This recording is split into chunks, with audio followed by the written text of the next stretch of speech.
Good morning and good afternoon to all of our attendees. We want to thank you for joining us for our Innovations Showcase panel today.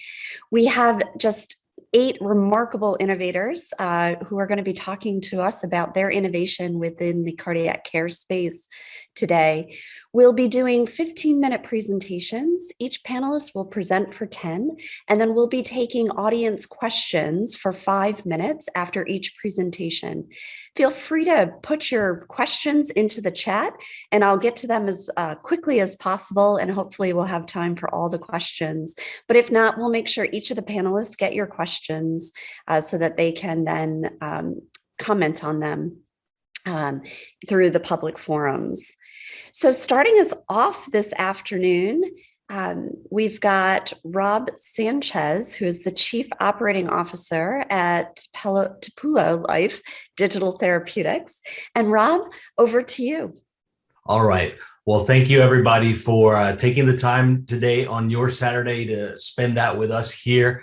I've got a lot of exciting things I want to talk to you guys about in regards to some strategies for self-monitoring blood pressure programs at home, providing them remotely. So my company is Tupulo Life Digital Therapeutics. My name is Rob Sanchez. I'm Chief Operating Officer here for Tupulo Life.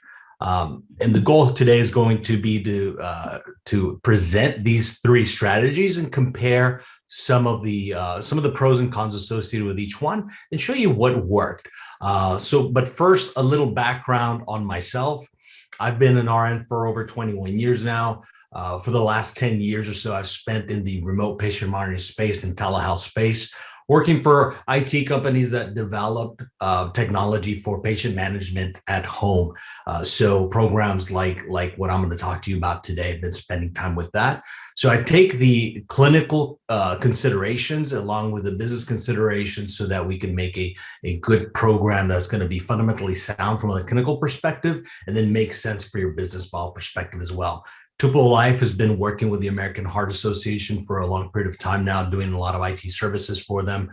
And then most recently, in the last 5 years, we've been part of the Center for Health Technology and Innovation. So we're an innovator member within that segment of the organization. So we're very excited to continue our work with the AHA.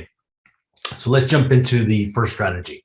The first strategy is really taken from the check change control program that we were part of with the AHA. We looked at this program and just a little background on it. The premise of this program was to help patients, provide them with a tool at home that they have access to steadily journalize their blood pressure readings at home remotely. So the premise is you bring your own device, you take your reading, and you enter it into a program. And then that program would connect you with a volunteer, either a health coach or a provider that would engage with that person on a frequent basis to educate them, to give them content, and to provide some knowledge on hypertension control. This program ran for about 4 years. And what we saw in this program, after we dissected all the data, the average age was about 57 years old. The average blood pressure start for this program was 129/80. And the systolic blood pressure reading ended at about 126/79. A couple of keynotes that I want you guys to know about in this program. The participants were asked to take their blood pressure at least twice a month for a period of 4 months. So that's 8 total readings within that time frame. Some patients did a lot longer, some a lot less, but in average, this is what we saw, about a 3-point systolic drop. Now, some of the key considerations that we found here is that as providers, we saw that we relied heavily on self-reporting. Did the people have the self-discipline to do this more than what we anticipated, more than what we asked? We put a lower threshold, and the answers were all across the board. And the third consideration was the accuracy, not only in the accuracy of the device that they were utilizing, but accuracy in, were they putting it in correctly? Were they taking the device, the reading appropriately? Were they sitting down? Were they resting? Things of that nature. And I'll talk a little bit more about that in the next coming 2 models. So those were all things that we felt like we needed to improve upon. And one of the ways to easily improve upon was to make it easier, not only for the patients, but also for the providers, because we did start seeing some benefits for a remote monitoring program like this. So the next iteration was, we dubbed it a high-tech, low-touch. So the first one was low-tech and low-touch. This one is high-tech, low-touch, just in the sense that in this program, the company that started an RPM program, which was Health First Telemonitoring, which is a company that Tupelo Life later bought out, was providing the high-tech, meaning connected cellular-based blood pressure devices to the patients. Low-touch, meaning there wasn't that clinical outreach on a day in, day out basis. The focus was mainly on addressing those hypertensive crises alerts, right? If anybody was over the 180 over 90 threshold, they were getting a phone call from their practitioner. These practitioners were getting, so the premise of this program was, we created a special software for it. The devices were connected to this software, and the data was automatically going into that software. So as a clinician, as a practice, they had access to their population in one platform, and they were able to see who was at high risk and at what levels. So from there, these patients were able to get reminders on a daily basis. So we did see a lot more touch points from that perspective. But the focus was on the alerts, only on those elevated critical alerts. So what we saw is an actual increase in the systolic rate, starting at 141 over 78, the average, but it went up to 146 over 81. 5-point increase. Why? Right? I'm going to talk about that. That was a big reason for our shift in our third iteration. But one of the things that we felt was critical was that these patients, the knowledge deficit was not being addressed frequently. So we were not being able to really take into consideration those people at the rising risk level, right? What we call rising risk, that were in stage 2 hypertension, over 140 over 80, going all the way up to the 180 over 90 mark. What happened to those folks in that category? We felt like we needed to address those a little better. So the last iteration that we developed was the high-tech, high-touch. This is where we're at now as Tupelo Life Digital Therapeutics. Here now, we've created a program that's structured, that has the connected devices, that has a program that people can actually understand and follow and get guidance from a RN-led clinical team. Those were very important considerations for a program like this to have. And what we saw is that the average blood pressure, and this is ongoing data, by the way, the average blood pressure start was 146 over 82. And by the end of a 13-week period, it's dropped to within the HEDIS metric of 138 over 77. Very incredible drop. And for us, what we felt was a big impact of it was the ongoing education and understanding of where these patients were at and meeting them where they're at, right? So as a result, we saw 0 hospitalizations during that time period for these patients. We saw an increase in both patient and provider satisfaction, and our clinical team worked with them to help them understand the importance of medication adherence, doing strategies that for a lot of the clinicians on the line are, kind of self-explanatory, but for a lot of folks, it just doesn't happen as we would like it to be. So for instance, taking their medications daily, trying to take them at the same time every time, and then really scheduling refills appropriately were key factors. And we saw a 70% improvement from those in medication adherence. So what were some of the considerations that led to the success of this third iteration? So we feel like it's really important that patients feel empowered and witness their blood pressure numbers. So making them understand and learn their BP number is critical. Having them have access to their number was also critical. So we developed an Omni-Channel Approach that we're calling. And and I want you guys to realize that this is really important, that for them to have access through their smartphone, through their tablet, through their computer at home. And then for those that, we took it a step further and we created a booklet that was comprised of educational content from the American Heart Association. We integrated our care plans into it. We integrated some of the care plans from them as well, and created the 13-week journal. Here, this journal was given to these patients. They were able to write on it. They were able to document notes that they would take from the conversations that they had with our clinicians. And they were able to see some of that success ongoing. So seeing that number, understanding that number, and seeing it drop was critical. As an example of a use case, we had a patient that recently did a video for us that was so happy because he had foster kids that he was doing this for, had blood pressure very up and down. He started the program at 157 over 76. Through our 13-week period, he dropped it downward of 127 over 66, and he feels fantastic. So examples like that we had a lot of, and we're able to get the patients engaged, which was absolutely critical. I do want you guys to know that this is labor intensive.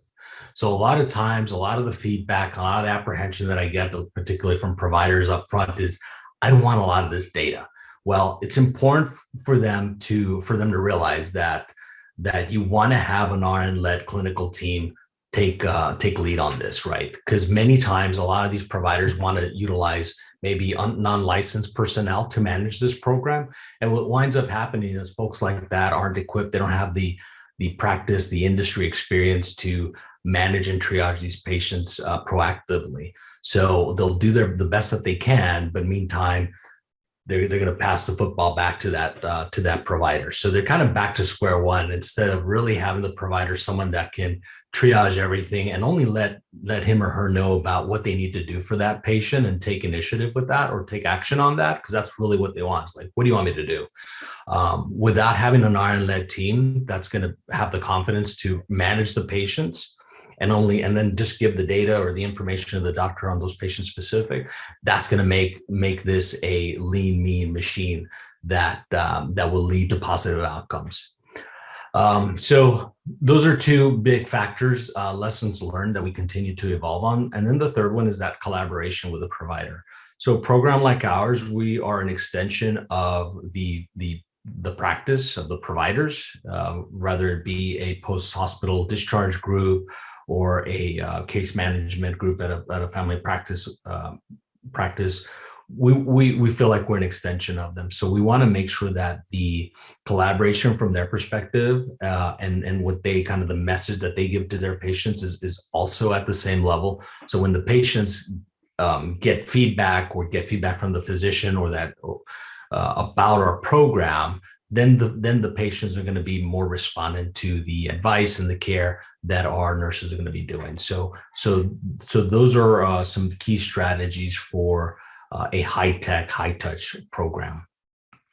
Really quick, I want to give a shout out to Dr. Austin Ogwu, doctor at Alpha Medical Center we work with. This is one of the several clinics in the Dallas Metroplex area where we're located that helped us out. His staff was really gracious in working with us and his patients, and it was an honor to work with them. So I want to thank him for his participation here. But I want to leave you guys with kind of how can we leverage RPM for self-management of blood pressure moving forward? Many of you know that there are more CPT codes coming up ahead next year for remote patient monitoring and remote monitoring therapy coming out, or RTM. So this is a growing area. So I think what we saw is there's 4 areas. Number one, avert health crisis, of course. Addressing those that are 200 plus that are in the critical state over 180 over 90, for instance. We want to be able to address this. We're going to have an impact in hospitalizations, unnecessary hospitalizations at that point. Number two, we also want to slow the disease process. So going back, look at that second model, for instance, where we didn't really impact that category of 140 to 180. We want to be able to coach those, educate those folks, and try to bring them to within HEDIS, which is our third goal of targeted health metrics. By doing that, we'll be able to bring folks within that 140 threshold that will allow for some incentive goals to kick in. And then the fourth component is patient and family satisfaction. Also a key metric nowadays for. Thank you, Rob. Are we out of time? Our time is up, but we do have a couple questions in the chat. If you might be able to answer those, folks, that would be wonderful. Thank you for your presentation today. Wonderful. Thank you. Thank you. And next up is Evian Gordon. He is the founder, chairman, and the chief medical officer of Total Brain. Evian? Thank you. Great to be here this morning. I would just like to begin by acknowledging the Center for Health Technology and Innovation, particularly Patrick Waite, for his endless connectedness. And I'd like to share some of the sort of scientific drivers behind the Think Heart program that is being also done in conjunction with Total Brain with respect to them focusing on stress and cognitive and mental health factors. So essentially, this program is drawing upon the extraordinary data and history of on clinics that have brought together Calm, Move, Eat, and Connect in some form. But really, our PhD was in serum lipids and body shape and heart disease before I switched to the brain, and set up the first international database that is standardized and integrated on the brain on the left. And we wanted to expand this experience of 30 years, where we saw that stress and stress control was such an integral variable in driving all mental health, but also the increasing insights that have occurred over the last 3 decades from stress control affecting blood pressure and hypoglycemia and hyperlipidemia, cardiac disease and depression. And that interconnectedness, where the initial goal was to expand the database to include cardiac rehab and stress and depression, essentially. So the program is an online hybrid or standalone in some cases, but really is there to fill the gap of 24/7 and the detailed data that online facilitation can bring in the right way, in conjunction with the incredible history and experience with established cardiac rehab groups. So the program is an online training program that it focuses initially on some information essence videos. And I have to acknowledge Pat Dunn, the most remarkable collaborator and wise person in so many ways in cardiac rehab, who focuses on the exercise. Jennifer Franklin, a very experienced nutrition and health coach, and Shelley Carson from Harvard, who's just been wonderful in adding the importance of connection in this confluence of stress and sleep, and really the connectedness, oxytocin kind of addition of bonding to the power of really helping people self-empower with respect to dopamine buzzes, winning benefits in this Calm, Move, Eat, and Connect synergy. The assessment is deliberately also bringing together the most cutting-edge insights that we learned from the International Brain Database that are particularly relevant to stress, but also obviously the standard metrics for cardiac disease.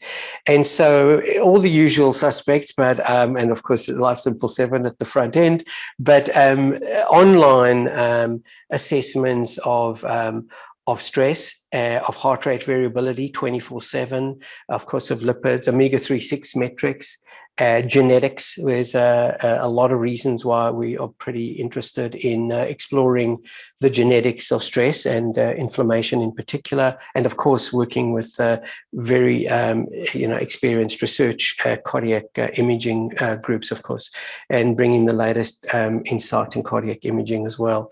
And then I suppose the third point is kind of the most important in many ways, which is the details in the way that we can train people online to build the habits of calm, move, eat, and connect. And then, of course, transfer those habits into a lifestyle. So there are training centers. All of this is done online, and the coaching is done through Zoom or text, emails, just depending on the individual case and clinic. So I'd say that the epicenter is really bringing the wellness plan, the specifics of what and when and why and how people are going to train, and really helping to coach and daily tips and daily personalization enhancement to ensure that the engagement is beyond just perfunctory, and that what we saw in the stress database and in the mental health database, it's not that easy to rewire the brain, as we all know, for anything. And so drawing on the rich tapestry of the field of behavior change, and no one has a monopoly of wisdom on this, and certainly we don't, but to bring the most evidence-based pieces to bear, to personalize and iterate and interact as much as possible. Of course, this is really the essence of power of online technology. Beyond the increased reach and cost benefits, there are some very extensive, very powerful confluence of getting beyond the should lists to the details of the how. The how do you actually rewire your brain in a way, and this is not simple because, of course, people can be negatively biased, they can be positively biased, they can be introverts or extroverts. We know that the readiness to change factor is critical. And then all the details of rewiring any habit, the simplest to the most complex. So all of these are beyond the scope of this few-minute discussion, but that is a big part of the integration and standardization in this process. So to end off, the training center really is where hopefully some of the magic sauce happens, and the tools are all sort of kind of bleeding edge, kind of digital tools that are engaging, but with a purpose. They're not just give people a meditation app or show them how to do yoga. I mean, this is all fantastically important, but it's how do you change stress, for example, in the moment? How do you increase immersiveness in exercise? How do you really understand the depth of and of course, eating is a big issue with stress and eating, and of course, training people to get more confident in the way that they connect, the quality with which they connect.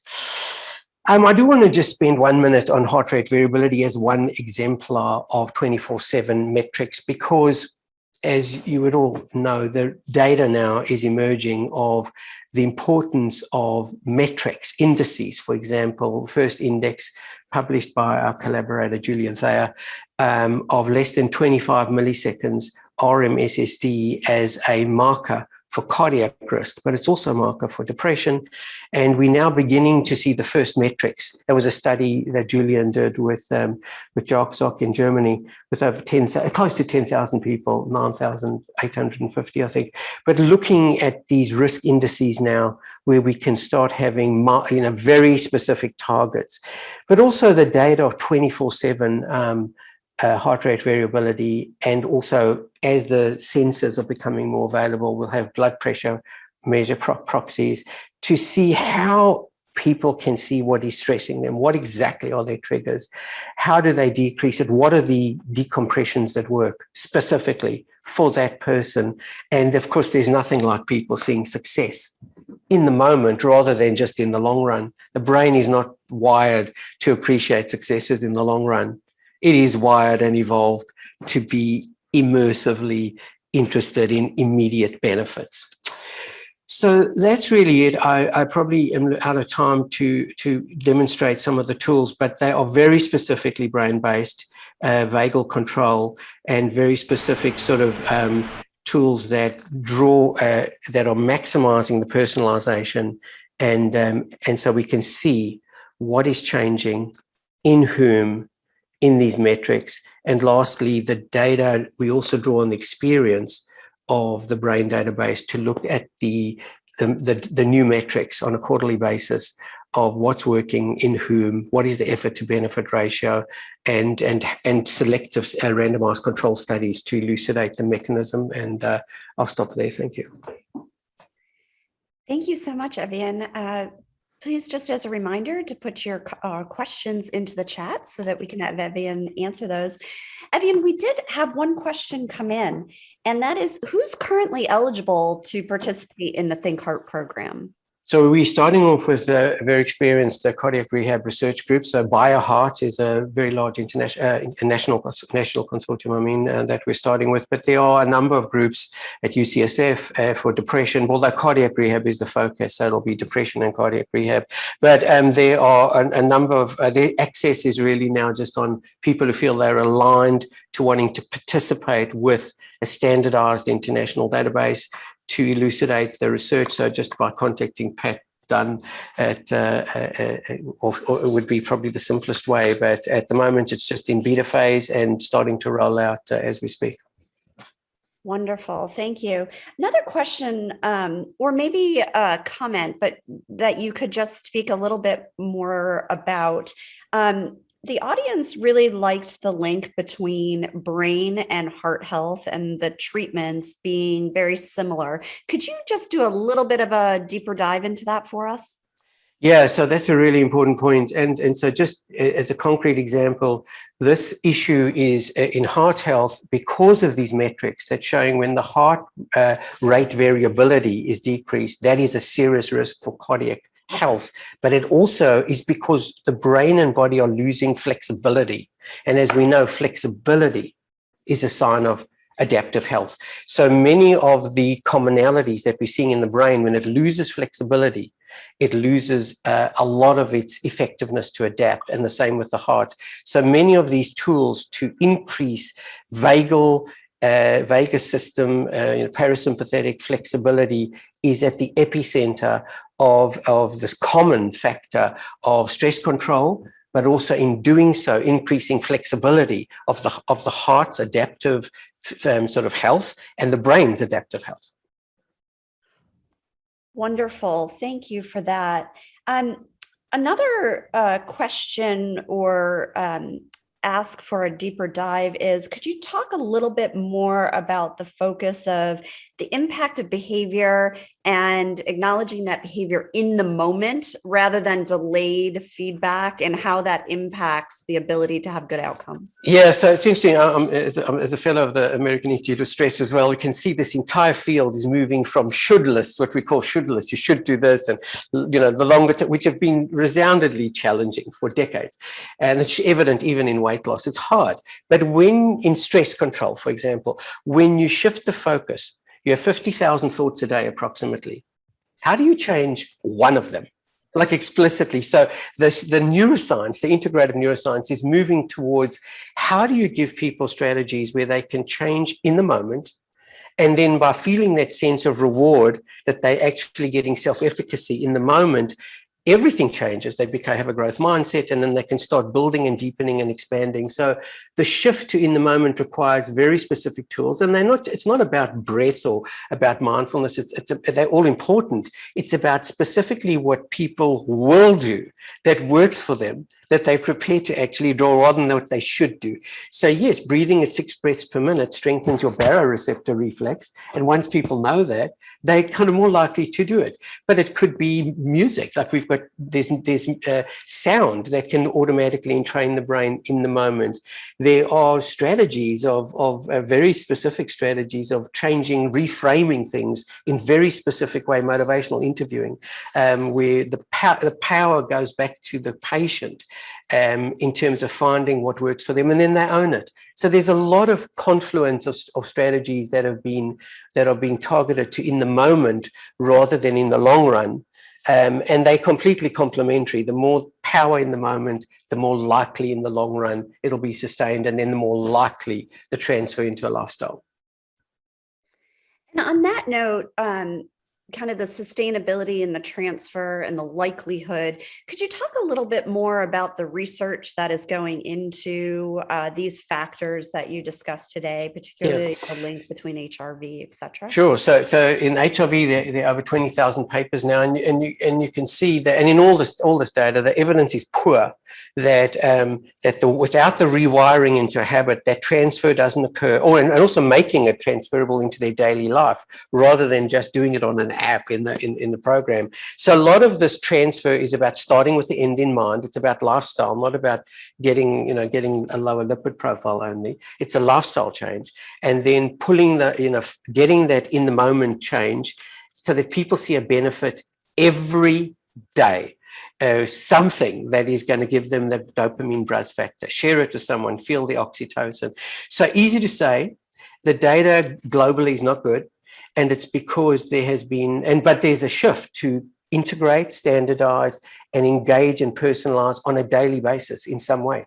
And that's why the technology, online technology to communicate and give people feedback that they're winning is an integral part of that reward system. That is what's going to keep people there. And then the transfer becomes more explicable. The data is not great anyway for long-term 2-year outcomes, but it's changing.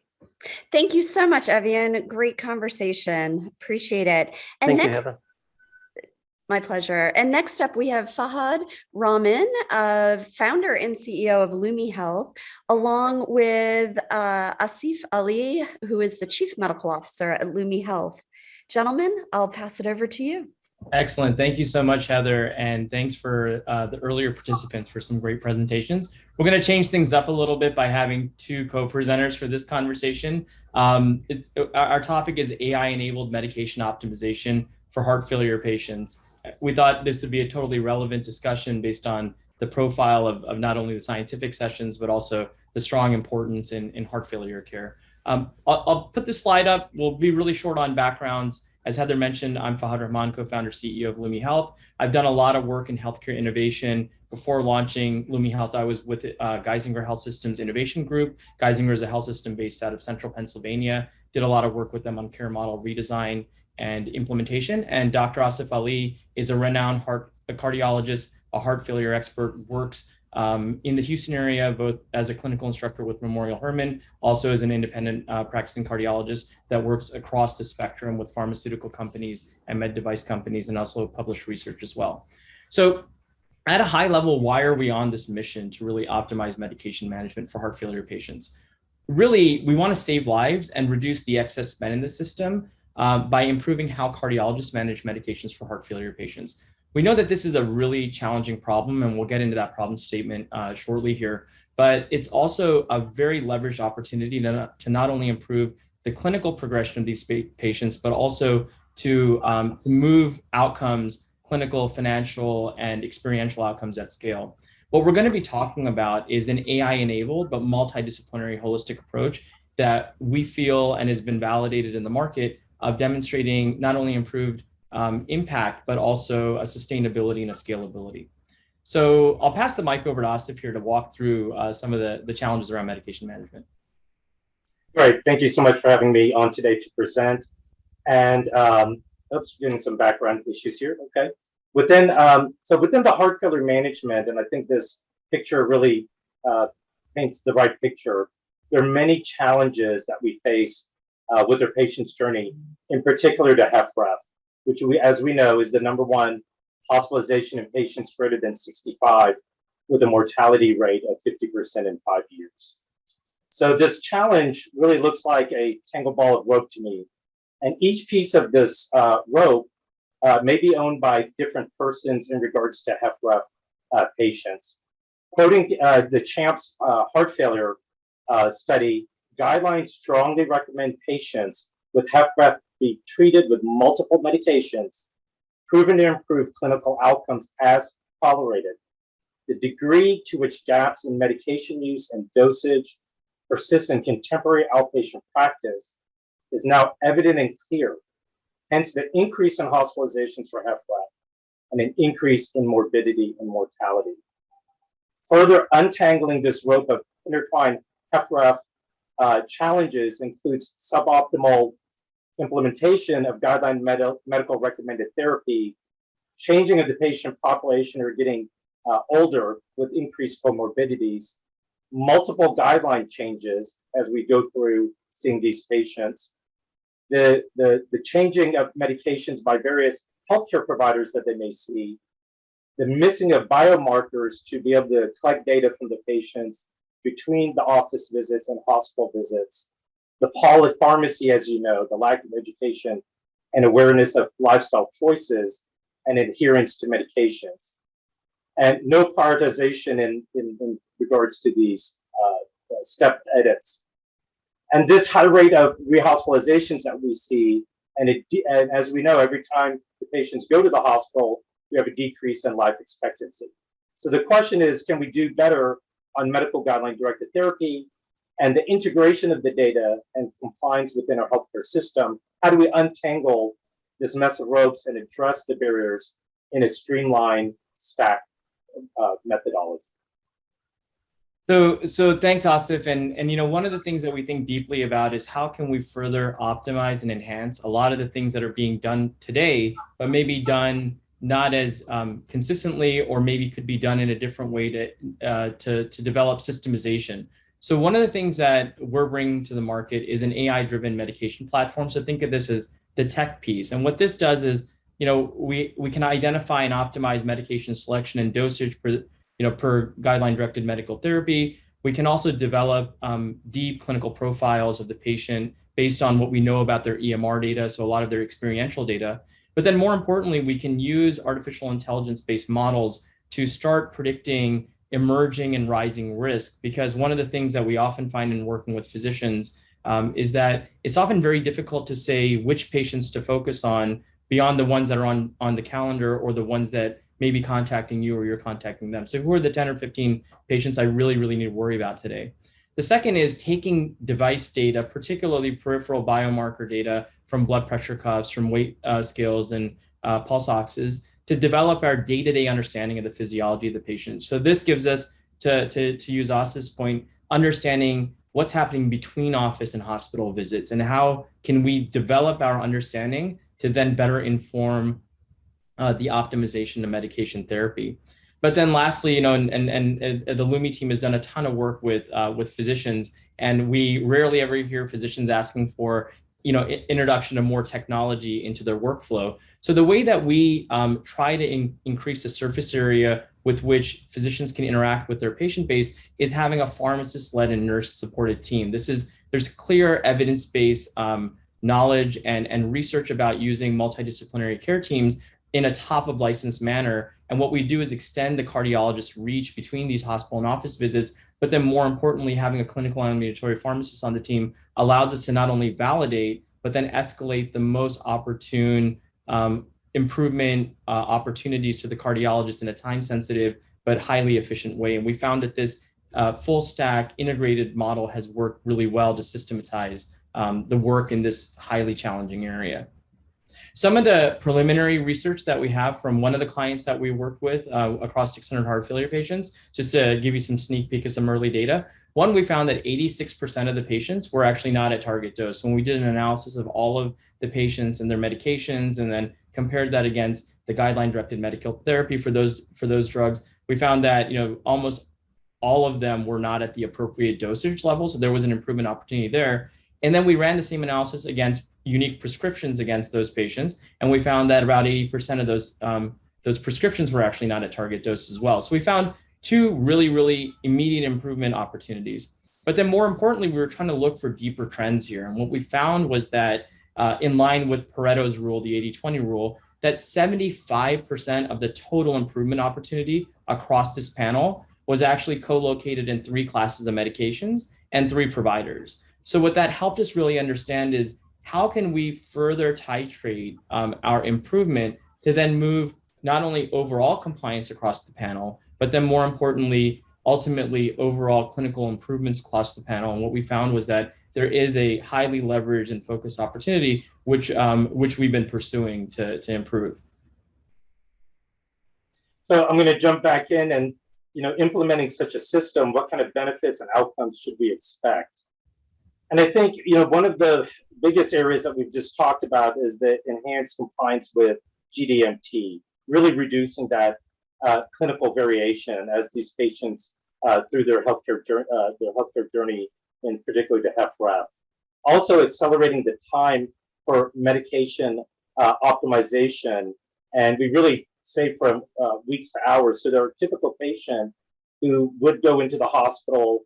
We would get informed of that hospitalization and try to get these patients within a short period of time. But the fact of the matter is, many of these patients are seeing multiple providers, family practitioners, internists, ERs, urgent cares, and that information may not be coming back in a systemized way. And so really the practice of heart failure is actually, between the office visit and between the hospital visits. And what Lumi is trying to do is make sure that that actually happens.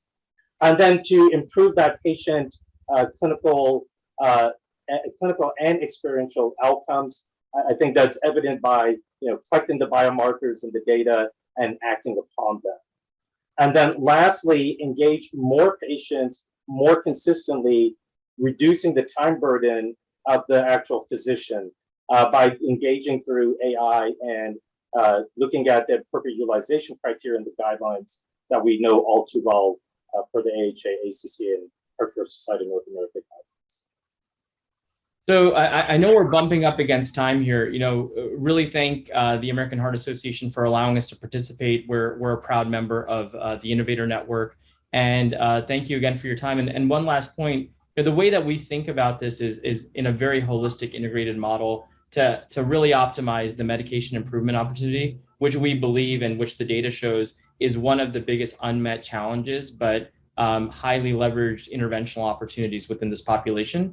And Heather, I'll pass the mic back to you. Thank you so much, Fahad and Dr. Ali. Great conversation. I think medication adherence is something top of mind for all of us as we look at great cardiac care. One of the questions that came in, great solution. Which patients are eligible for this program? No, that's excellent. So, we find, and I'll tackle this first, and then Asif, feel free to jump in. Clearly heart failure is an age progressive disease. So we often find that patients who are in the 65 plus age category is where the preponderance of heart failure patients are today. So there's numerous payers that have different programs. So in terms of eligibility, ideally we're focused right now on the Medicare population because this is where heart failure patients disproportionately tend to be in. And also because, so there are programs within Medicare that totally cover the costs of the entire tech-enabled service approach that we cover, and we're more than happy to chat with folks about how that looks like offline in terms of reimbursement and the methodology. The other thing that we also find is that there are other programs out there for folks that are in risk and capitated arrangements or going towards the value-based care route, which is deeply familiar to us coming from Geisinger, is that ultimately reduction of total cost of care is one of the main things to do in terms of value-based care. Or in capitated arrangements like Medicare Advantage. So what we're also building is the infrastructure for cardiologists and for health systems to be able to be successful in those areas, because I think it's maybe worth repeating, but everybody on the call probably knows, is that heart failure tends to be one of the biggest cost drivers within a broader panel of patients, especially with that at that age group, and often can be one of the biggest areas for improvement or success in those programs. So Asif, maybe if you want to chime in, if you had any other thoughts.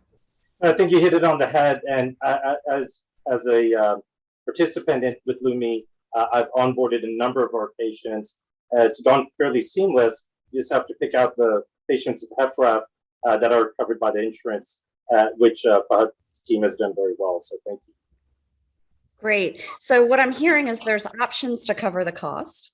And they might come from payers, but there might be other strategies. So attendees, if you have other questions for that, please do message Fahad with that. A couple more questions in our last minute here. Does Lumi provide monitoring for side effects that may occur with GDMT when initiated, allowing for self-adjustments, then notifications to the care team? Yeah, that's a great question that actually aligns with the core value proposition that we're offering. Oftentimes, what ends up happening is that there's various medication interactions across the comorbidity profile and the entire medication panel. And sometimes that has to do with dosage, sequencing, time of day, other factors, other exogenous factors or patient factors. So one of the things that we really focus on is not only having a technology-focused approach to identifying those things, but also with the care team and the level of connectivity, actual patient engagement they have with the patient population, understanding, validating what's happening with the patient. Sometimes maybe patients may be having adverse events that they don't even know, but a trained clinician like a nurse or a pharmacist could surface those things out. We also have embedded workflows that actually systematically, in a protocolized way, surface those things. So it's top of mind for us, and we actually are doing a lot of that work to identify where those adverse potential interactions may be to then surface those up for the clinicians like Asif. Great, thank you. You have a couple more questions in the chat, Fahad, so I'll let you answer those as we move on to our next participant. Thank you very much to both of you. Sure, thank you.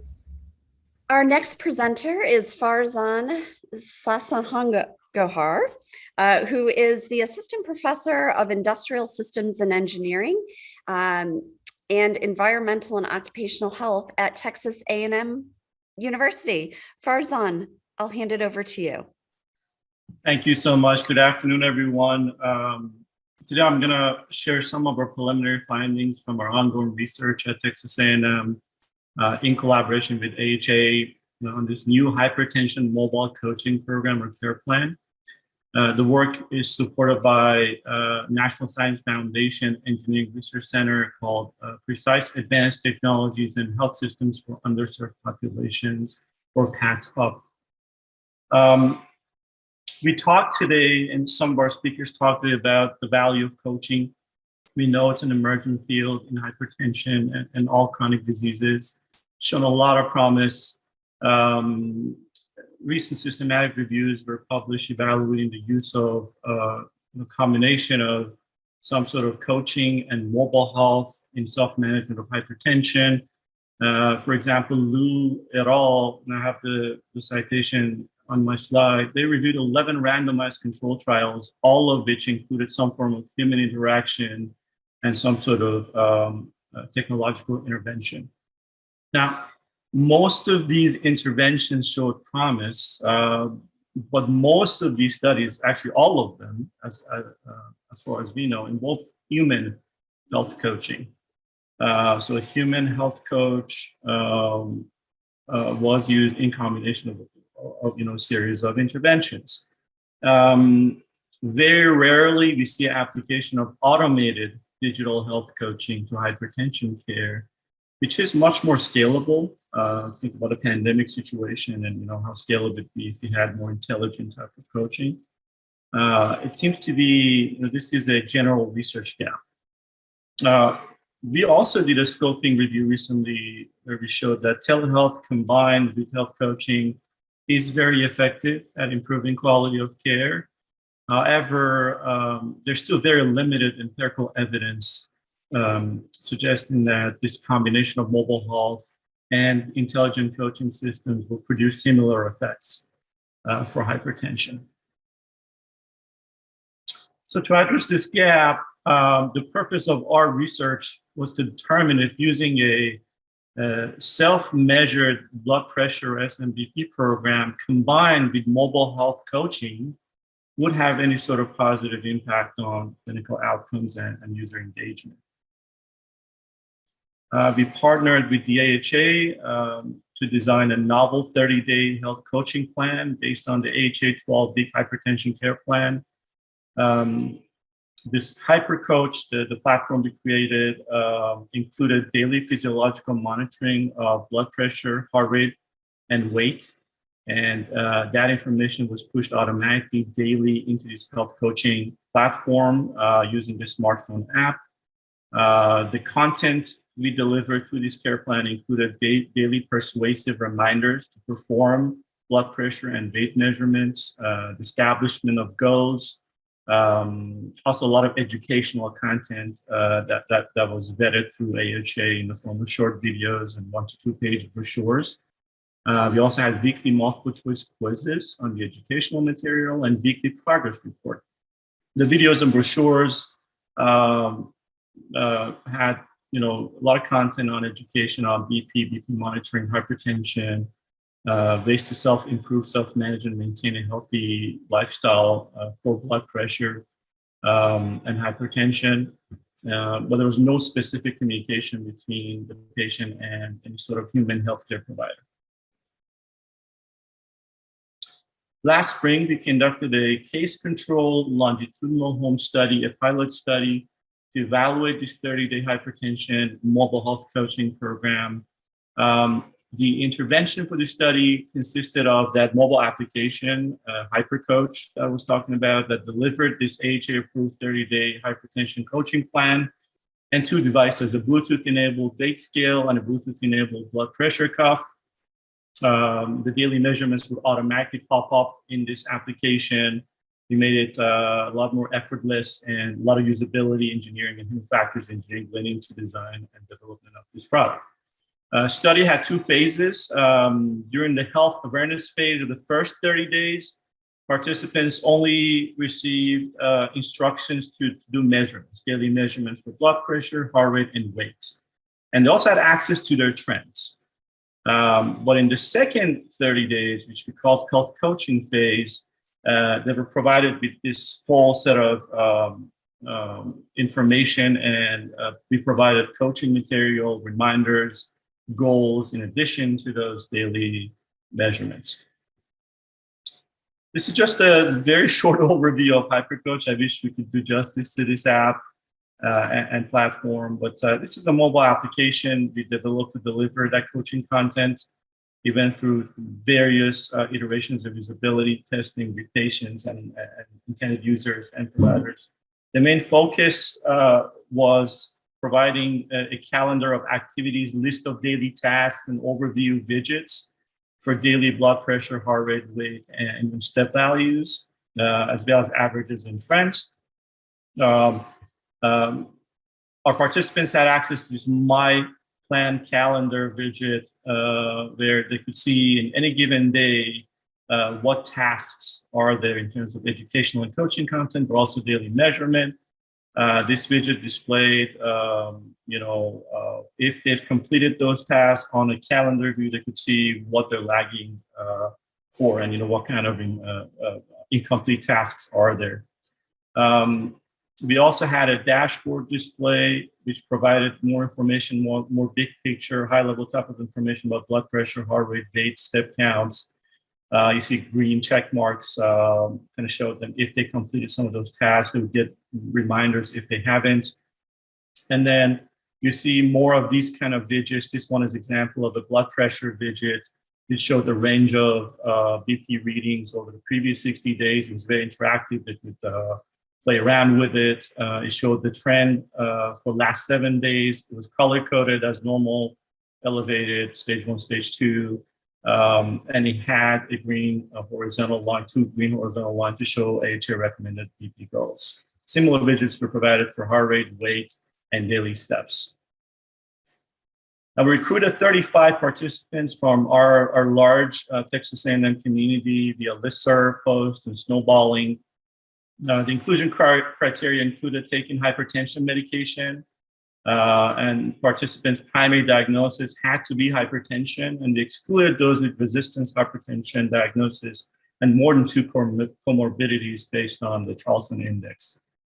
We measured the average changes in systolic and diastolic blood pressure, changes in hypertension classification over this period, and average changes in weight, BMI, so on and so forth. We also conducted an SF-36 quality of life questionnaire before and after the study and midpoint, and evaluated changes in health literacy, health beliefs, and monitored the levels of engagement in real time. So in this short presentation, unfortunately, I can't just show you all the results we obtained, but I'm going to focus on just the very high level, most important results related to health outcomes. This shows you the mean systolic and mean diastolic blood pressure reduction. We measured that at baseline, mid-study, and post-study. We compared those. Participants' mean SPP value did not change during the health awareness phase, but showed a statistically significant decrease from 136 to 130 during the health coaching phase with a medium effect size. The DBP kind of had the same impact. We didn't see a significant change during the health awareness phase, but it showed a significant decrease from 85 to 81 during the health coaching phase with a medium effect size. We also noticed a marginally significant decrease in BMI during that health coaching phase. The mean value of health-related quality of life scores, which is SF36, showed that from baseline to mid-study to post-study, participants' mean HRQL score showed a non-significant increase during the health awareness phase, but showed a significant increase from mid to post-study. We also looked at the participants' general knowledge of hypertension at baseline, mid-study, and post-study. These were compared using a 10-question multiple choice quiz developed in consultation with the AHA. And the participants' mean score for knowledge of hypertension showed a non-significant increase during the health awareness phase and a significant increase during that health coaching phase with a very large effect size. We used constructs from theory of planned behavior and health beliefs model to investigate the effects of intention to use these sort of interventions, mobile health coaching interventions in particular. And these constructs were measured at the beginning of the study and during the transition to that health coaching phase. We use structural equation modeling to conduct this sort of path analysis that shows the impact of these constructs on each other and how they eventually predict intention. Not going through details of this analysis, just to show you our emphasis on personality traits and health beliefs, but there were some significant relationships and predictors of intention, including perceived health threat, past experience, and indirectly through resistance to change. So just to wrap up, we looked at all these analysis of variances and interaction effects, and we noticed that improving awareness of blood pressure alone by showing them those values daily is helpful, but it's not enough for a significant change in health-related behaviors, except for hypertensive stage 2. Those improve significantly even during the awareness stage. And we saw a lot of promise in providing health coaching information in conjunction with that SMBP program. And we plan to do a lot more than that. We're going to extend this three-month program into a 12-week coaching program, and we're planning on a longitudinal study plan for spring 2022. I'd like to thank Pat Dunn and the AHA for the support and this impactful research. I'll be happy to answer questions, and I'll be happy to partner with any of you who are interested in using this platform, HyperCoach platform, to do research for your own purposes. Thank you so much. Great. Thank you so much, Farzan. It looks like we have a couple questions for you. The first, I think, is top of mind when we hear about all this great collection of data is, are patients able to send this data to different healthcare providers and perhaps via a FHIR application or connection to the EMR EHR? Of course they can. So the platform we developed has a HIPAA compliant component to it. The data is batched and transferred into our AWS server in real time. So every time there's a measurement, the data goes automatically to our HIPAA compliant server. With partnerships with clinicians, that could be easily integrated into their system so they could have access to that data. Great. The next question is, have you considered pairing what you're doing here with other great innovators in the space, perhaps with one of your fellow innovators on this panel discussion? And if so, could you just talk a little bit about the partnerships that you're doing? Absolutely. I would love to. And that's why we're here. I think that's why AHA, part of the mission is to connect us and make sure we have some convergence going on to address and tackle these very important societal issues. On our partnership, in our center, PATS Hub, the NSF PATS Hub, We have various industry partners. It's actually a very large advisory board, industry advisory board we're having, including AHA and Pat Dunn included, where we try to find convergence, use their feedback to drive research and feed them with this research to make sure our research has practical implications. So I invite anybody who's interested to visit Pat's Up website. I think it's called patsup.tamu.edu, or my website. There's a link in the ACE Lab website. But anybody else who's interested in collaborating, I would love to hear from you to be able to accomplish this together. I'm amazed by the research and the work my fellow panelists are doing, so I'd love to connect with them as well. Wonderful. Thank you so much, Farzan, for sharing all this information with us. And just monitor the chat as questions are still coming in. Absolutely.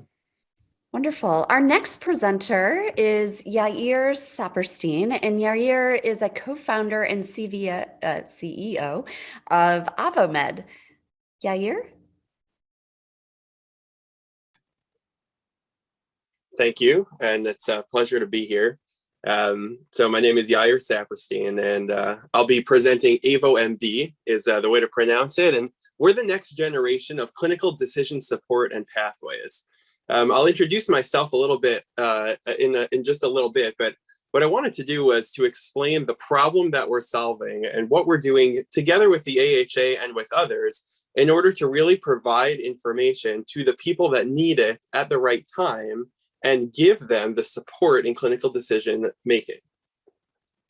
So I don't know how many of you have read cover to cover the 99 pages of the most recent chest pain guideline. I have, and even for me to be able to apply that at the point of care when I'm with patients is something which is extremely difficult. And it's not just these chest pain guidelines. You know, this knowledge challenge, the fact that medical information is growing exponentially and is really inaccessible at the point of care, is true for other guidelines too, and for other clinical scenarios. And this unfortunately contributes to substandard care, wasted healthcare spend, and medical errors. But what if we could just take the relevant parts of the guideline and have that available to the clinician for the patient at hand? That's exactly what we do.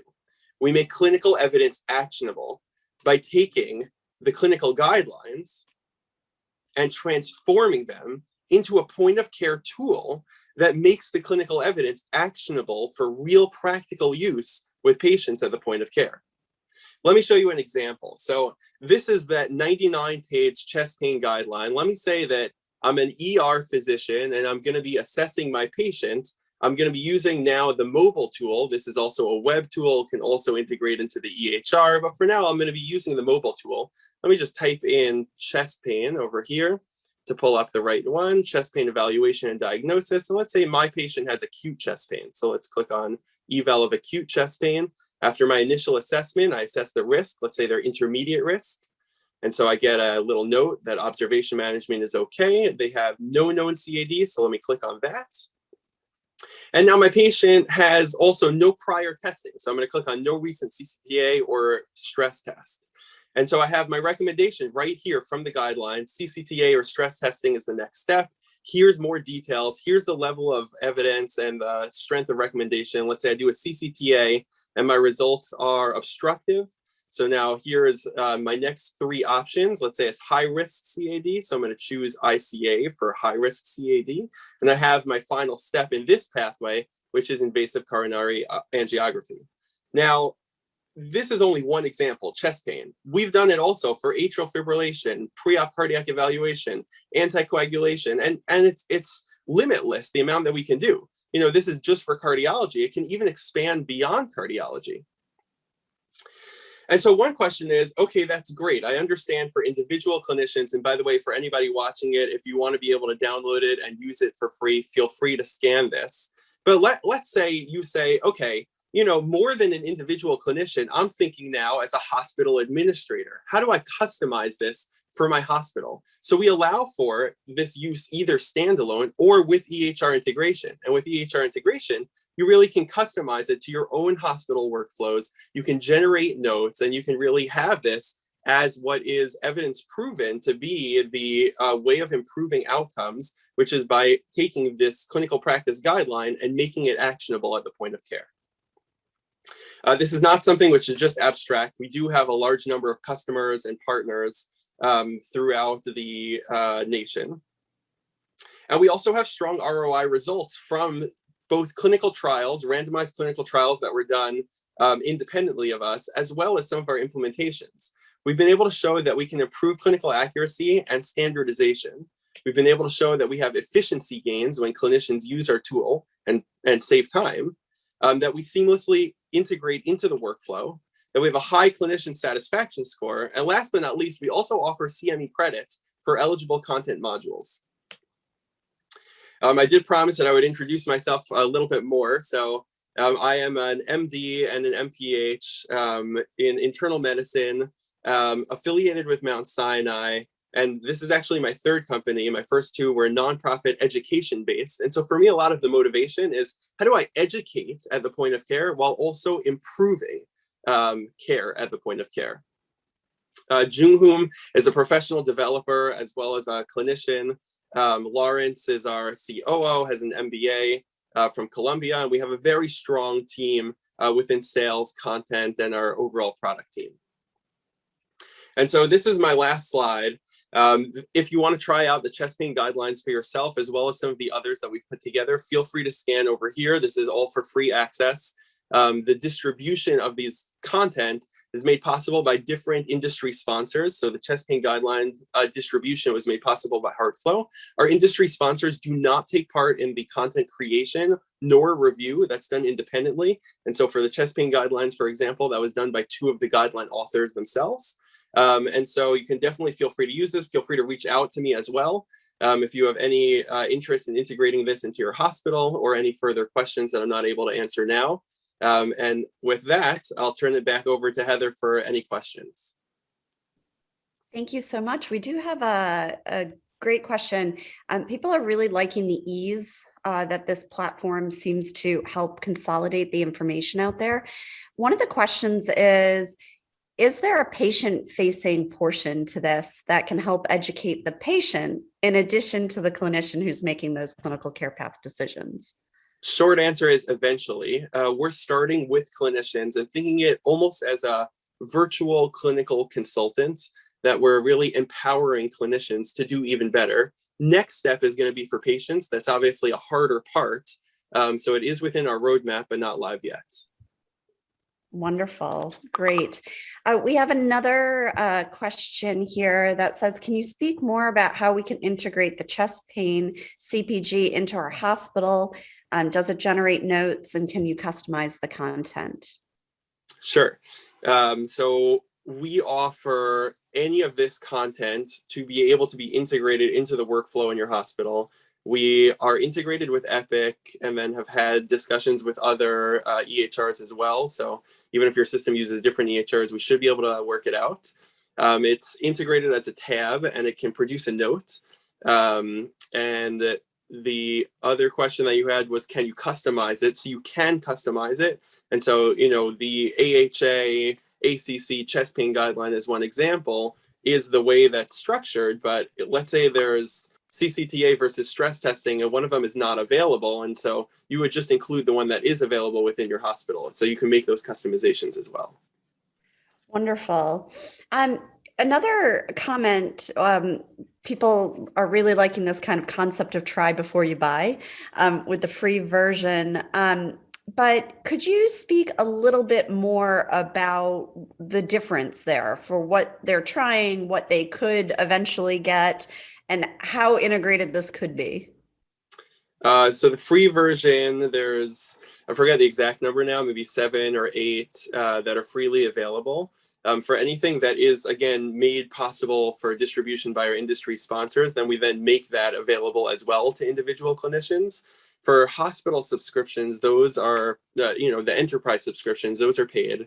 And that gives access to the ability to integrate into the EHR, the ability to see analytics on what the clinicians are using and then be able to correlate that to outcomes. the ability to use our builder tool, which is actually a no-code tool, which means that you don't need to know any programming language to use it. And so you can build in your own workflows and make them customized or new, as well as pull from any of our existing proprietary guidelines, which exist within the system, where, either from other academic institutions or other societies that were not, the distribution was not sponsored yet, to be able to pull those in as well. So you really have full access within the enterprise version. Great. And that leads us to the next question, which I'm super curious about this because you read all the literature these days in all the industry publications, and you have COOs and CIOs of health systems just saying it's just not possible for health systems to move quickly to integrate new technology. How are you getting, or what's your best approach to some of the operations teams within the health systems that you also have to get to buy into this idea as the physicians love it? How do you get them to get on board and actually implement something like this and not take 2 years? So our onboarding system is super simple. And so from a technological perspective and a technology side, we can do next day launch. But then the other side really is, how do you get the people to change? How do you do change management within the system? That's obviously a much harder question. And so usually you find the champion who's willing to help on the ground, or champions, and they're really able to help because the clinicians love it. And so once you can find that administrative support and champions, then you're really able to pull it off. Great. And so if you had to give people one piece of advice for finding those champions, what would that be? Look hard, seek out opportunities, and if you don't hit the right person, then just ask them who might be the right person. Wonderful. Great. Well, I'm just going to give it one more minute here. It looks like the questions have slowed down. Any other questions for Yair? I really want to thank you for sharing your solution with us. It's absolutely wonderful in order to kind of condense all of that information for us going forward so we can make good, clean decisions. And also really appreciate your insight into how to get the system to buy in and how to create those champions. Yair, I'd encourage you to monitor the chat. We've got people posting even just comments as well. So it would be great for you to be able to chat with them as we move on to our next presentations. Thank you so much. Wonderful. For our next presentation this afternoon, we have Francois Marvel. Francois is the co-founder and CEO of Corey Health, in addition to the co-director of the Johns Hopkins Digital Health Lab and a cardiologist at Johns Hopkins. It's my pleasure to turn it over to you, Francois. Thank you, Heather, so much. I'm delighted to be here. Thank you as well to Pat Dunn for the invitation, and Cassie and Darcy, who did a lot of behind the scenes to get us all together. Incredible to be on such an innovative, inspiring panel. I want to take the time to really dive into what's important here in innovation, and that's really our patients. Corey's mission is to provide innovative digital health solutions that, like a lot of our team members here on the panel have mentioned, we're trying to deliver guideline-directed care and really do this in a way that's equitable, that reaches all of our patients, not just a few. And we know there's a lot of challenges to that. So our health delivery system remains much unchanged, even though we have challenges of poor outcomes, expensive procedures, long hospital stations and stays, and the patient experience is honestly a lot left to be desired. Let's take heart attack, for example. So we oftentimes, using Johns Hopkins as an example, do an excellent job of door to balloon time. And we're really able to get that heart vessel that's been blocked causing the MI revascularized or bypassed. But what really comes as a challenge is the patient's experience and connection with what's next. So a lot of times patients are on bed rest, seeing the clinical team for just a few minutes every day. And really when it comes to hospital discharge and heading home, they're left with a stack of patient instructions that oftentimes leave them confused, leave them wondering what medications they should be on and who they should be following up with. And this can be very dangerous and concerning, especially with cardiovascular disease. In fact, heart attack readmissions are a major problem. They're costly, and importantly, there's something we can do something about. So 1 in 6 of our heart attack patients come back to the hospital within 30 days, and that number only gets higher at 60 and 90 days. And 75% of these readmissions could be prevented, which leaves a lot of opportunity for us to really improve our healthcare delivery. It's a costly problem, not only for managing the costs associated with that readmission and the morbidity associated with that, but also Medicare and our healthcare systems are getting penalties for something that could be prevented, and really to try to incentivize healthcare innovation. CORI really focuses on how can we change and re-engineer the way that patients are recovering after a cardiovascular event, are trying to improve their life and follow those guideline-directed therapies. And so instead of just having everything at the end of the hospitalization, CORI meets the patient right as they're admitted for a heart attack, for example. Patient develops chest pain, comes to the hospital, and while they're there, and I'm using a patient who's actually published with us, she's done case studies, she's an incredible individual, inspires many of us. This patient, she's an example of many patients that we've treated with CORI. She was given CORI on a smartphone, which she actually only had a flip phone, didn't really have access. She's underserved, multiple risk factors, smoker, hypertension, hyperlipidemia. This is her second heart attack. She had undiagnosed familial hypercholesterolemia. And she's sitting in that hospital bed without a clue of what to do and without any help or support. We were able to get CORI in her hands, which is an application that really walks her through guideline-directed medical therapy, keeping on track with her meds. It's connected with a smart watch that helps send reminders. It also tracks heart rate and steps and encourages just-in-time interventions to help promote patients to do the right thing right in that moment. And it also connected with a blood pressure cuff, so she could help get better control of her blood pressure. She used that while she was hospitalized for about 3 to 5 days. And then she used it while she was heading home for that really vulnerable 30, 60, 90-day period where patients are really at risk for having challenges with connecting with their healthcare. And so what we found in expanding what we did in creating CORI into a multi-site clinical trial is that just as Tammy experienced, this patient with multiple cardiac issues that didn't know how to connect with cardiovascular care, but was able to get CORI at the right time, engage in guideline-directed therapy, and stay consistent with it. She was able to avoid hospital readmission and complications of another MI. And that's exactly what we looked at in the MyCORE trial. So what we did is we evaluated 200 patients at Johns Hopkins Hospital, a community hospital, Johns Hopkins Bayview, Massachusetts General Hospital, and Reading Health. And we gave them CORI at the time of diagnosis of an MI while they're in the hospital. They used CORI during the hospitalization. And at that 30-day post discharge process, we looked at the healthcare data, we looked at EMR, we looked at administrative data, we looked at insurance claims, and we determined whether these patients were re-hospitalized at that time point. What we found in comparison to patients who had an MI a year before in a historical control group that were essentially matched to equal our CORI group so that there were no confounding variables, we found a 52% reduction in 30-day all-cause readmission. Again, and these are propensity groups. So a group of AMI patients that were about 864 in a historical control versus 200 patients that had MI that used CORI. And that was a pretty incredible outcome that we discovered here. What we attribute it to is likely that CORI drives engagement. It gives the tools to the patients at the right time and when they're having an opportunity to really be motivated to change. 90%, over 90% of our patients had high levels of patient activation, which was measured in a validated patient activation measure scale called the PAM score. We also found that it was possible to get these tools in the hands of patients, even in high acuity settings like the intensive care unit, coronary care units, and step-down units.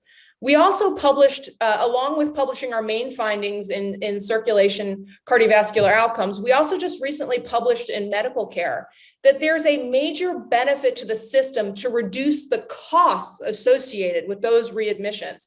And when we did a Markov analysis using economic modeling of 10,000 cases of AMI patients using CORI, not using CORI in routine care, there was a $10,000 savings per patient in using the CORI platform in order to have better recovery after a cardiac event like an MI. And what's more important than health equity? Really, it is a core theme as physicians in the American Heart Association and just generally as people. We want to reach everyone. And I want to emphasize that the experience that we had with Corey and Tammy is she's not someone you might often see having a smartphone or that might use technology. Her health digital literacy was low. Her ability to have these resources was not possible based on her low socioeconomic status. And it really changed her life and saved her life, as she mentioned in our publication together in our case study. So I think, again, this is a way to extend our reach and really reach people who need it the most. So I'd like to walk you through and close this presentation with what this platform looks like and what are some of the key components that really make a difference in our patient population here after a cardiovascular event.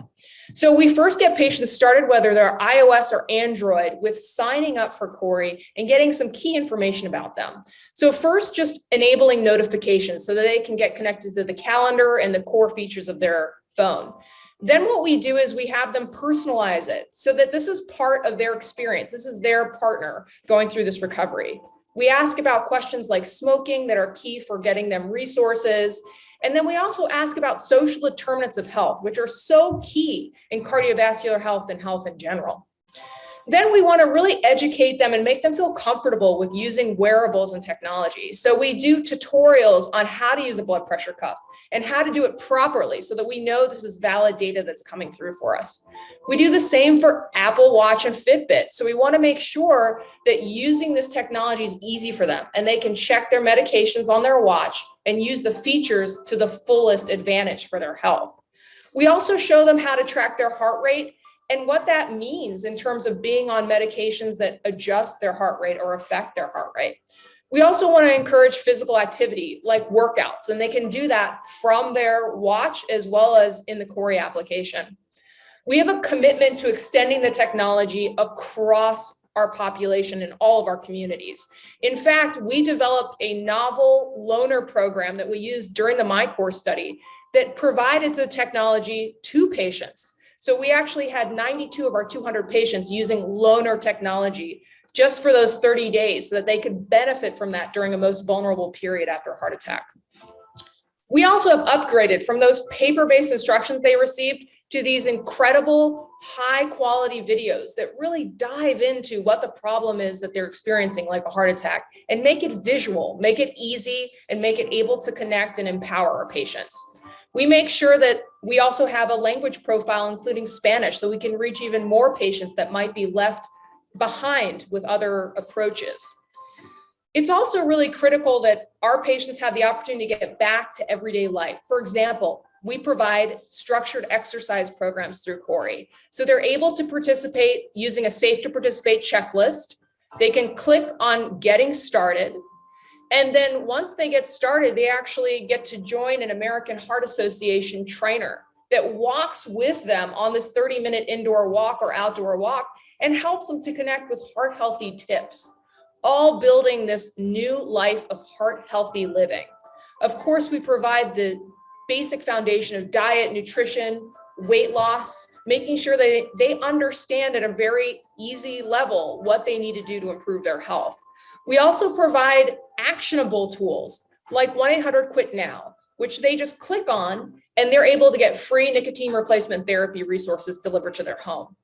Lipid management, blood pressure management, diabetes management, these are all key topics that we cover through the CORI application and through the platform to help encourage a heart healthy life. We also encourage them, we congratulate them, we give them kudos. When they finish their educational goals, we reinforce that to keep them motivated and engaged in the program throughout the duration. And then our clinicians, our coaches, they're able to plug into the dashboard of the health data that's flowing from those tools that I just reviewed.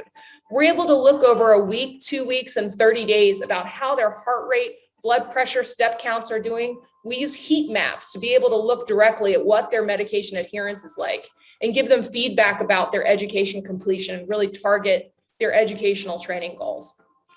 We also make sure all this data is backed up in a very high security level of Kubernetes Google Cloud Platform, which we've migrated from AWS or Amazon Web Service to make this scalable, fault tolerant, and reliable. So our patients are confident that their data is under the strictest and tightest of security.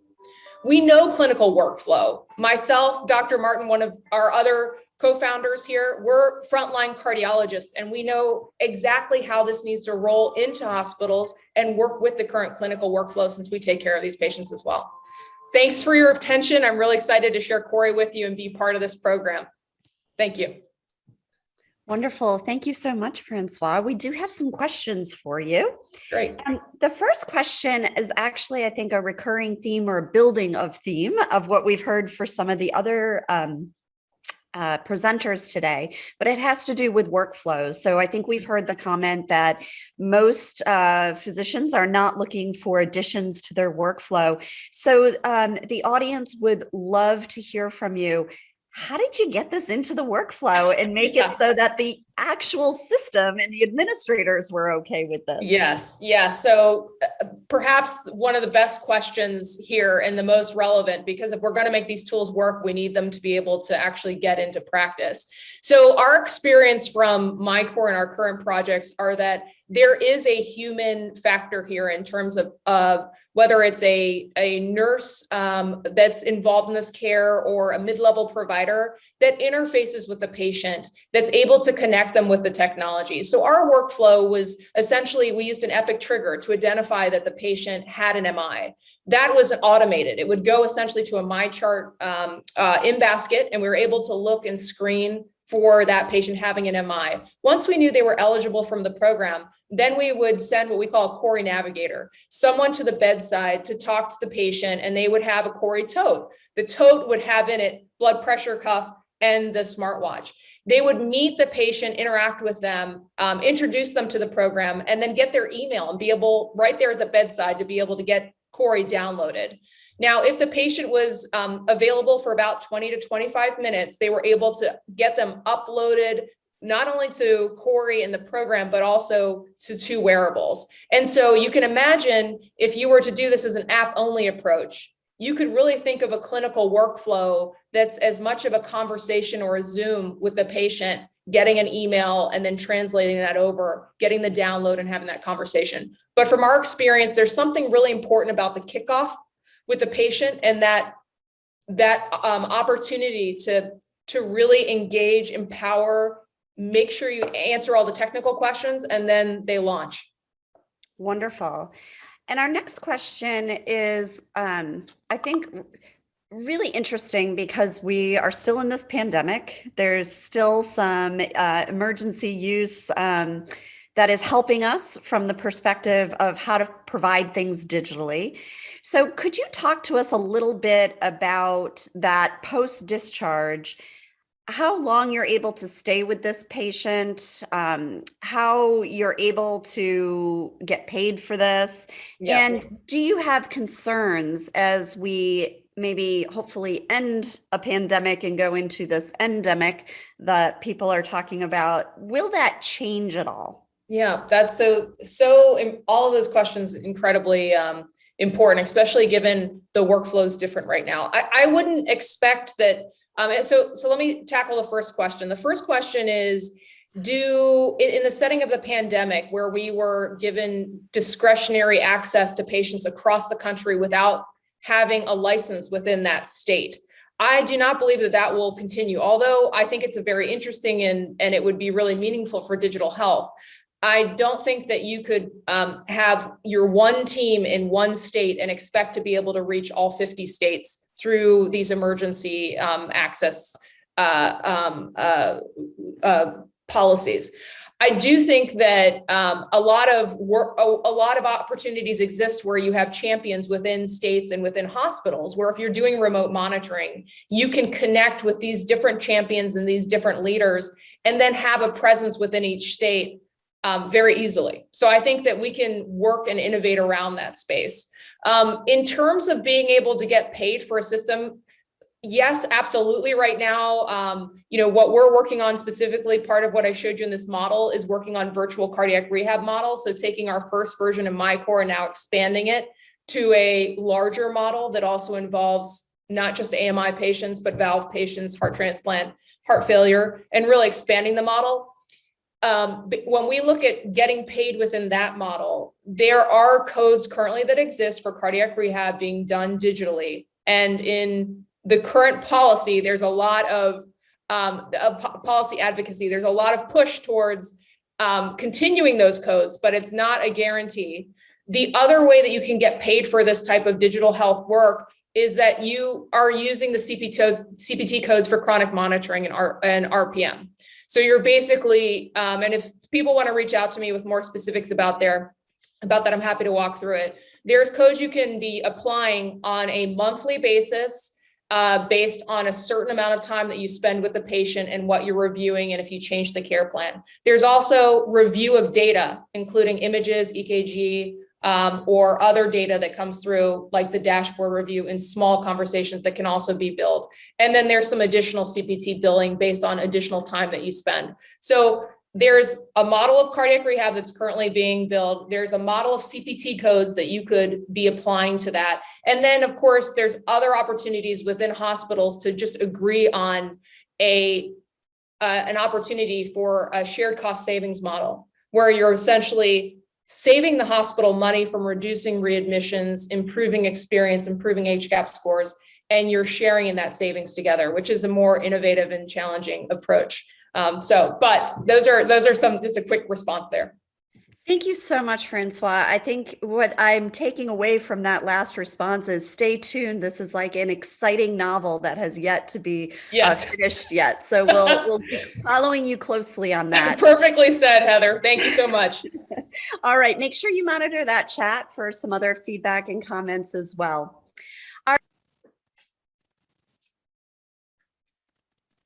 Looks great.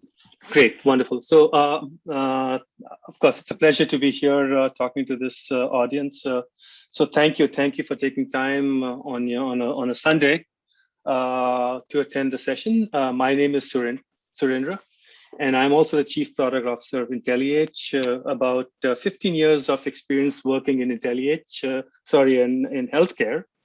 My focus was largely process and workflows in healthcare, really trying to understand, where the challenges were, both in the process side of the healthcare delivery, as well as on the experience side. So how do you basically transform the patient, as well as the care team experiences out there in healthcare? I started IntelliH about 4 years back with my partners out here to build this comprehensive, virtual care and digital therapeutic solution, largely based on some of the challenges that I saw within the healthcare environment as to how do you really manage these chronic patients outside the perimeter of your facilities out there. And that it was somewhere around the time that,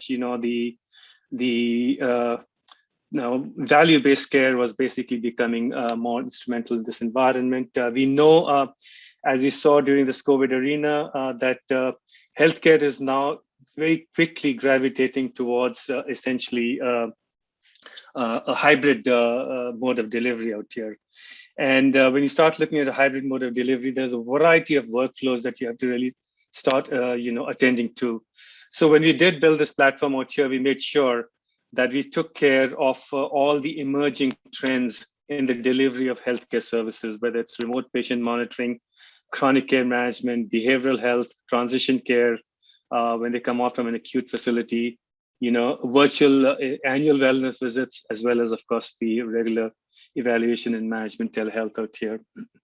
So what do we have out here? We do have IntelliH, which is actually lives in the SaaS cloud. and it's made available for mid-levels to start managing the patients. We provide the patients with an app on iOS and Android app out here, which is available both on a phone as well as a tablet form factor. And for certain facilities, we've actually also given it on an autonomous robot out here. Now, the solution as it is used right now in a variety of healthcare settings out here. So we do have a acute facility that is actually a very large facility that is using this in a GDMT trial study right now for both HF and CHF patients out here. And their focus essentially is to make sure that there's an increased acceptance of those guideline directed medical therapy decisions that emanate from the solution out here. We have another large facility in Texas, acute facility in Texas. And they are using this particular solution essentially for their value-based metrics, reducing rehospitalizations, improving patient outcomes. We have a cardiac clinic that is actually using this again for CHF patients out there. We have a home health agency that is managing acute patients. And then we've got an assisted living facility that is using the robot within the environment to essentially start managing patients basically for HF and CHF. Again, with the objective of reducing rehospitalization of the patients out there. The solution has actually been built to take care of conditions like CHF, COPD, diabetes, or even post-operative patients out there. When we actually look at this solution in a greater detail out here, we have provided what we call as stratifying patients by risk. So we look at the static risk when they actually come out of a hospital facility. And then based on the vitals that the patient is actually sending, we actually look at the dynamic risks that these patients are basically going through out there. And we provide the alerts and nudges to basically both the patients as well as the care team, the mid-levels out there, who can then proactively reach out to patients, start managing them, start monitoring them out there, and then making sure that there is a proactive intervention for these patients. Now, we do also provide the same app to a family member by consent, so that they also become a caregiver participant in essentially keeping the patient in compliance with the care plans that are actually built inside this solution out here. The IntelliH is the solution that actually does the monitoring of the care plan, the compliance of the patient to the care plan, and does report non-compliance to all the participants in this care ecosystem of a particular patient out here. So if I actually look at the solution in a broader detail out here, one, of course, is making sure that we actually do understand risk from a clinical perspective. So we're not just looking at patients basically and identifying certain boundaries, let's say for systolic, diastolic, or heart rate, or diabetes measures out there for patients, but also to start really tracking clinical conditions and situations, which we believe are leading to decompensation of a patient out there. And then the system of alerts is built in such a fashion so as to minimize the degree of alerts that a patient is essentially going to see when they are interacting with with the system out there.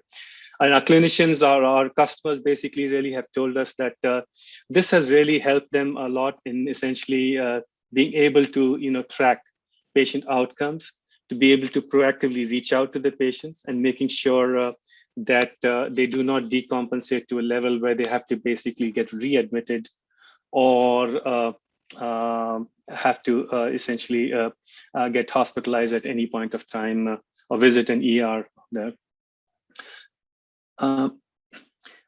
So if the solution actually has a high degree of analytics inbuilt inside this thing. We do have, for example, correlations. So we can actually look at the correlation between a particular vital, a medication dosage, a group of medication dosage, medication compliance, as well as other risk factors, diet, for example. A very novel way of basically tracking diet. We understand diet is extremely complex for a lot of patients out there to start tracking out there. So what we normally do in our solution is allow the patients to take a picture of the food plate and describe what they're eating, and we calculate the nutritional value. And in a future upgrade, we are essentially going to try to even discover from the picture exactly what the patient is taking and the volume of that particular consumption that they're having out there, and then being able to automate the nutritional values for these patients out there, and then overlay that along with the vitals to essentially see if nutrition is also having an impact if the medication is static out there and not having that the certain impact out there. So the physician would know what to titrate, whether it's medication, whether it's activity of a patient, or whether it's nutrition out there, and make sure that there's a right intervention at any point of time. We do have what I call as single click reports out here. So one of the things that I've really done, and having worked in a lot of these hospital systems and looked at a lot of technologies out there, where there's, those technologies basically are built by engineers and they look like engineering solutions. I wanted to build a business solution out here, which was to be used by clinicians, by mid-levels, by patients themselves out there. So what we've done out here is to make sure that everything is single click, and we bring all the patient context automatically into a report or into the notes that could be generated out there and pushed into an EMR system. Now, we did use smartphones and smart devices out there. And initially, when we went into this particular process, the general thought process was that this is going to be very complex as far as, working with the population that we were actually going to be dealing with, the Medicare, Medicaid population out there. But to our surprise, we've actually found, a lot of feedback that is really coming from our customers. Our oldest patient is 93 years old. She used a smartphone for this particular this thing. And when I talked to some of my customers out there, the mid-levels who are attending, they basically said that, she loves the technology. I mean, it's the sense that we have what is called as a health tweet feature in our solution, where they can actually use to communicate with their care team members out there. And she says she's one of the frequent users of the care tweet, and they typically expect that tweet to come in. Essentially, I think what they feel is they feel connected. And that's the difference that I saw. So we did try, for example, a cellular-based technology initially out there, which said, we're going to avoid that population that is not familiar with the smartphones. But we found that, the smartphone, once they get used to it, they essentially love that particular technology because they believe, they feel very connected, particularly with the video-based interactions, the chats that they're having, and then there's the health tweets that they keep sending from time to time to these patients out there. On this particular level, of course, our essential focus is to basically make sure that we deliver both the outcomes as well as the patient experience and the clinician experience out there on the solution. Every new solution basically is looked with a very different approach in healthcare out there. It's always challenging to get a new technology in. So if your focus is basically making sure that the solution is centered around the patient and centered around the delivery teams out there, I think there's a much more rapid acceptance of that technology.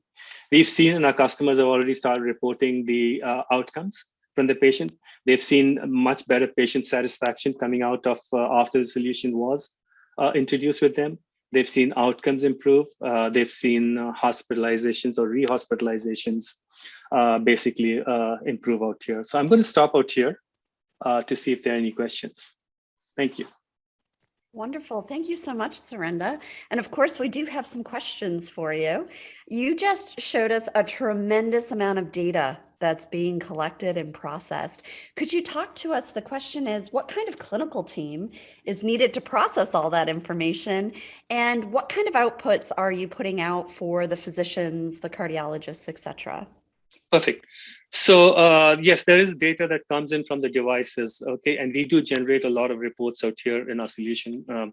So the data that we get is essentially the vitals. So it's whether it's weight, whether it's the heart rate, whether it's blood pressure readings out there, systolic, diastolic, or whether it's the temperature for patients that are actually post-operative also. Now, it varies from facility to facility. So the facility where we're doing a GDMT, they require patients to take 2 readings twice a day. So there's at least 4 readings of blood pressure that come in every day, and the heart rate out there. The reports that we actually generate automatically is across any longitudinal period. And in this case, they want the report every week, Monday to Sunday. So we do generate, for example, the number of readings that were taken, the minimum value during that particular period, the maximum value that was during that period, the average of that particular period out there. And then we bring all so when we do generate this particular report with all these vitals out there, we do bring all the additional context, who's the patient, what's the age, what are the chronic diseases that they are basically undergoing, what are the last vitals when they measured, what were those vitals from a hypertension perspective, or from a CHF perspective there, what's their, what stages were they in, stage 1, stage 2, stage 3, stage 4. We depict that graphically. We can list out the values even in a list format too. Wonderful. Thank you so much, Surenda, for sharing with us what your solution is at IntelliH. Take the next minute. So, okay. So I'm going to spend a little bit of time today talking about a brand new tool that we have developed at Open Health Network in collaboration with our friends at UCSF and San Francisco VA. And the goal for this tool is really to see if we can bridge a new frontier in what is possible with conversational interfaces. And so we're targeting using chatbots for smoking cessation. And even more specifically, we are building chatbot-enabled motivational interviewing as a smoking cessation tool, and eventually translating into additional fields. So, okay, so we know about smoking. Well, smoking is not a good thing. But I want to quickly run through the motivation for this. So not only smoking is the greatest cause of preventable morbidity and mortality, and about 480,000 deaths, but smoking is also a health equity issue. It turns out that individuals on a low income, low education spectrum and minorities are not only smoking in greater numbers, but also are disproportionately affected by effects of smoking, because when the consequences do catch up, they have insufficient access to care. So there is a model called the 5 A's that has been proven to be quite effective at helping people reduce smoking and eventually quit. And this 5 A's model is ask, advise, assess, assist with motivation, and quit plan, and eventually arrange a follow-up appointment to make sure that the plan is being followed. Well, it turns out that most providers, being overworked and having 15 minutes to see a patient, when they talk about smoking, they only ask an advice, but they fail to assess readiness for change. They fail to even have a conversation about it. And follow-ups under this model in the wild, in the real world of practice, those kind of follow-ups are almost non-existent. So another model that's ask, advise, refers to, it's a simplification. People realize that the 5A model is the most effective, but doesn't takes too much resources to do in practice. So this model is, it ended up being a little bit more efficient, but it still requires PCPs or in-house navigators or counselors. And again, referring to point two, our target audience is disproportionately poor, low education, and also one of the problems in that population is they have very little time. Frequently, we're talking about people who are working 2 jobs. So asking them to come out and take an hour or 2 of their day to do a physician appointment becomes a non-starter. So out of this ask, advise, refer, came a methodology called motivational interviewing. And it's a type of cognitive behavioral therapy where instead of the therapist being sort of adopting a paternalistic attitude and trying to fix the problems, it really becomes a partnership in compassion and acceptance. And it's a collaborative process that helps the patient internalize the ideas and gradually build acceptance of the need for change. So evidence for motivational interviewing is really high. So we have 5.2 times higher than anti-smoking advice as far as eliciting action. And the action in this particular paper was defined as enrolling in an active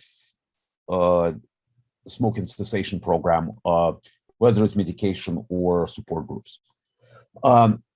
So motivational interviewing, for those not familiar, there was another motivational interviewing talk today, so I don't want to be too repetitive. But the basic idea is this, it's a style of counseling that's designed to elicit change talk instead of give change talk.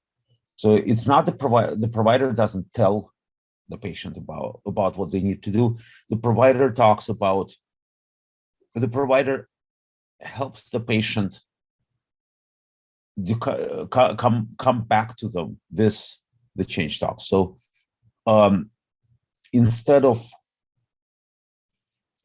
recommendations, the recommendations for patients come from the patients, and that is one of the reasons it's so effective, because it's immediately internalized.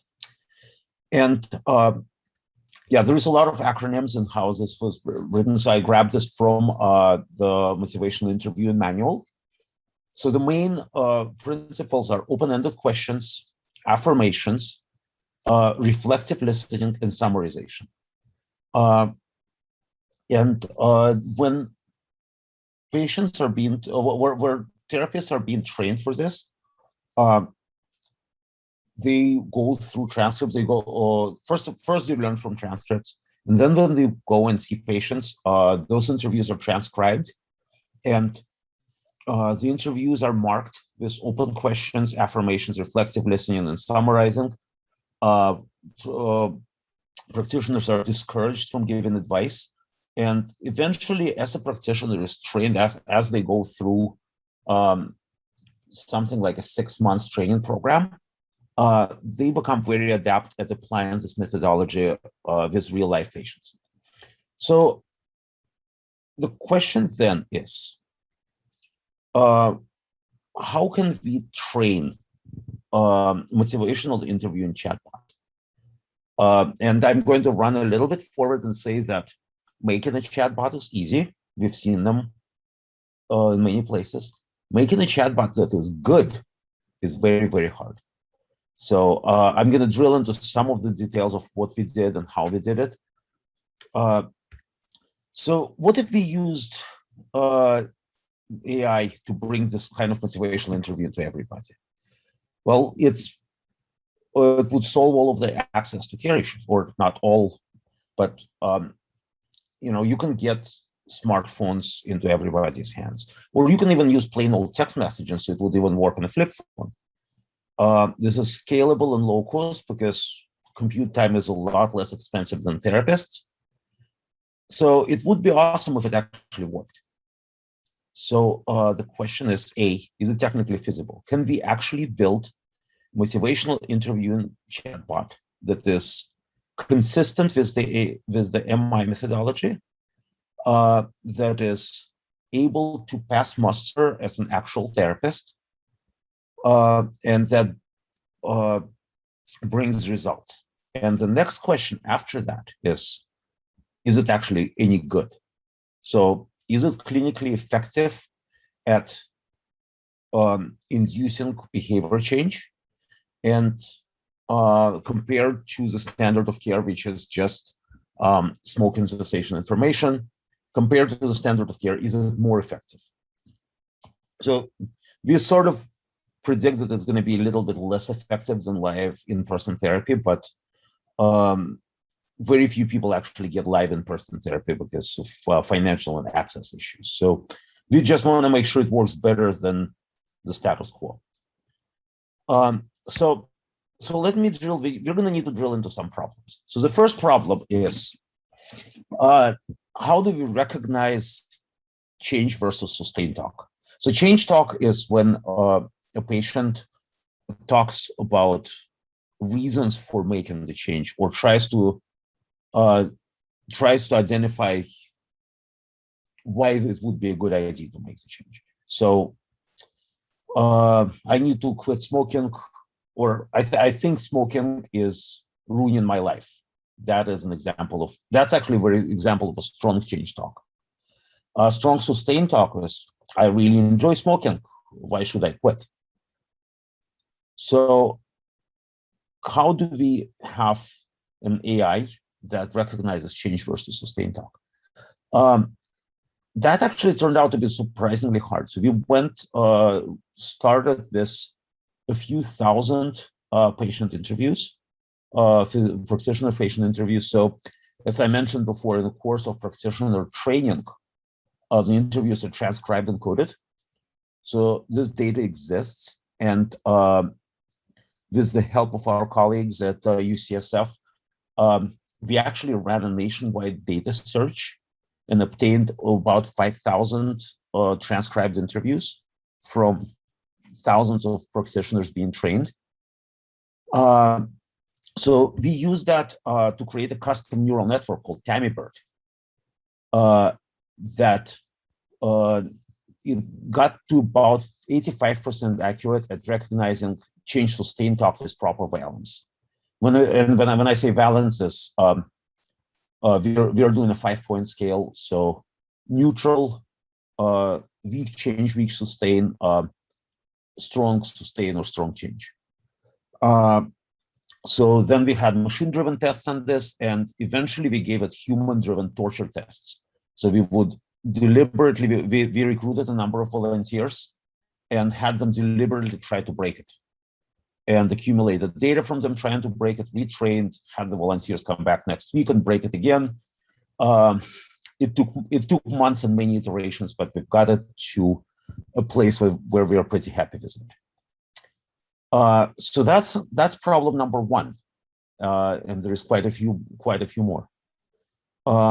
So therapeutic reflection. So here's again stolen from the training manual. Simple reflections, when you just repeat something back or rephrase it, change an answer into a question. Simple reflections are great. Complex reflections is where the most effective reflections are, and this is an incredibly difficult natural language generation problem. For example, how do you have a robot emphasize the emotional dimension of a conversation? That is a very hard ask for, a soulless piece of silicon. So we ended up building multiple natural language generation tools. Max? Yes. I hate to interrupt you, but we're at the time. Oh, wow. And okay. I know it flew by. I want to thank you so much for your presentation. Can I do one more quickly? Okay, so I just want to show that we have, this is giant stack of custom neural networks. Each one had to be built, and we are currently in a clinical trial. Great. Thank So you. we are in the middle of an RCT. Wonderful. And Max, monitor that chat because I know folks are responding to that. And Okay. I want to thank everybody who attended our Innovation Showcase panel today. As you can see, all of these innovators are doing amazing things in the space and are all available for follow-up questions. So please don't be shy in reaching out to them and connecting with them during sessions.